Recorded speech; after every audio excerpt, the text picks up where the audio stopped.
John, the news cycle never ends in the NFL, and Flores, who was mentioned for the Giants, he's been mentioned at other spots and is interviewed at a couple different places. This would indicate he's not going to coach next year. He's got an interview coming up with the Saints, and those things that happened with the Dolphins, Armando Salguero, of course, was covering the Dolphins then, and he was right on top of it, and he's written often about had they tanked, how the Dolphins won a game.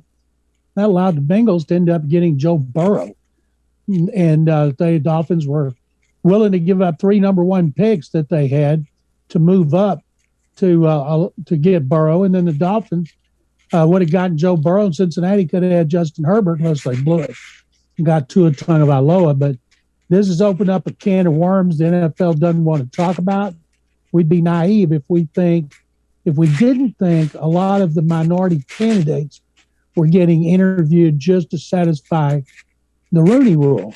And this is going to take us behind the scenes. And man, if it is outing some things that Bill Belichick texted, thinking it would be private with Flores, I tell you, this is not good for Brian Flores to take on the NFL.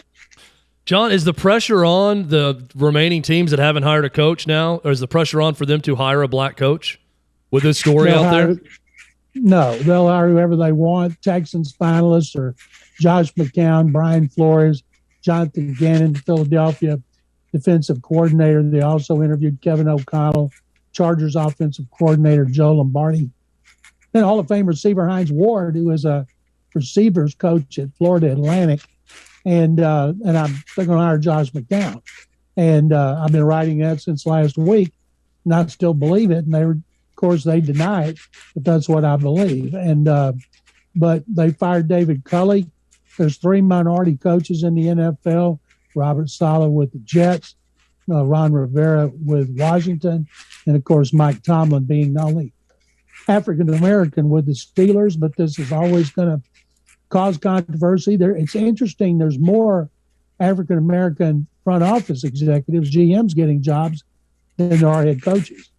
John, I'm for an owner hiring whoever they want, hiring the most qualified candidate, hiring the best candidate for their job, whoever that may be. I want to put that out there. But I'll also say the league and teams have yielded to less pressure before to do things. I'm just curious, how this is going to, I don't know if look is the right word, but if the NFL is actively fighting off a lawsuit from Brian Flores alleging racism in the hiring process and all of this going on, and then the remainder of the teams all hire white coaches, does that mean anything for the lawsuit? And would the league be meeting with these teams and saying anything about the possible repercussions for what that could say about the validity of Brian Flores' lawsuit, whether or not it's valid or not? Well, the NFL can't tell a team what to do. They can suggest it. NFL's done everything it can do to help minority coaches, and that just doesn't mean just black coaches. That's Hispanic and any nationality. And they've done everything they know how to do up to this point. But the owners are going to hire whoever they want and whoever their general managers recommend. Byron Leftwich, I thought, was going to Jacksonville. I thought his general manager was going to be Adrian Wilson, the former safety who's an Arizona Pro Scouting executive, and he didn't want to work with their current general manager, Trent Baalke. And they've had so long to work on this.